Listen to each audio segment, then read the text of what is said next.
আসসালামু আলাইকুম ভিউয়ার্স, আশা করি সকলেই ভালো আছেন। আজকে কোরিয়ান স্টাইলে সুইট অ্যান্ড সাওয়ারি চিকেন উইংস তৈরি করব। তার জন্য এখানে হাফ কেজি চিকেন উইংসের মধ্যে পরিমাণ মতো লবণ, লাল মরিচের গুঁড়ো, চিলি ফ্লেক্স, গোলমরিচের গুঁড়ো, আদা রসুন বাটা, vinegar, soya sauce, oyster sauce এবং একটা ডিম, সাথে কর্নফ্লাওয়ার আর ময়দা দিয়ে দিয়েছি।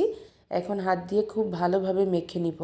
কোন উপকরণ কতটুকু দিয়েছি সব স্ক্রিনে লেখা আছে। খুব ভালোভাবে এটা মেখে নেওয়া হয়ে গেলে কভার করে রেখে দিব অন্ততপক্ষে আধা ঘন্টার জন্য ম্যারিনেট হতে। তো এরই মধ্যে আমি একটা সসের মিশ্রণ তৈরি করে নিচ্ছি।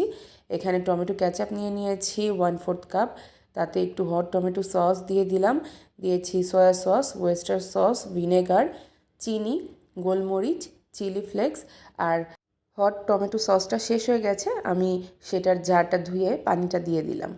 আমি আসলে কোনো কিছুই ওয়েস্ট করা পছন্দ করি না। তো যাই হোক, সসের মিশ্রণটা তৈরি হয়ে গেছে, এটাকে একটা সাইডে রেখে দিচ্ছি। এতক্ষণে আমাদের চিকেনটা ম্যারিনেট হয়ে গেছে। একটা প্যানে পর্যাপ্ত পরিমাণ তেল আমি মিডিয়াম টু লো হিটে গরম করে নিয়েছি। এখন এতে ম্যারিনেট করে রাখা সেই চিকেন উইংসগুলো দিয়ে দিব। চিকেন উইংসগুলো এবার এপিট ওপিট করে লালচে বাদামি করে ভেজে নিব এবং চুলার আঁচটা মিডিয়াম টু লোতে রাখবো যাতে ভালোভাবে সেদ্ধ হয়ে যায়। তো এইদিকে আমাদের চিকেন উইংসগুলো ভাজা হয়ে গেছে। আমি চিকেন উইংস উঠিয়ে রেখে সেই পাত্রে সামান্য একটু তেল নিয়ে নিয়েছি, 2 টেবিল চামচ রসুন কুচি একটু ভেজে নিয়েছি, তার মধ্যে সসের মিশ্রণটা দিয়ে দিয়েছি, 1 টেবিল চামচ মধু, 1 চা চামচ লেবুর রস, সব দিয়ে একসাথে এই সসের মিশ্রণটাকে জাল করে নিব। একটু গাঢ় হয়ে আসলে এতে ঢেলে দিব ভেজে রাখা চিকেন উইংস।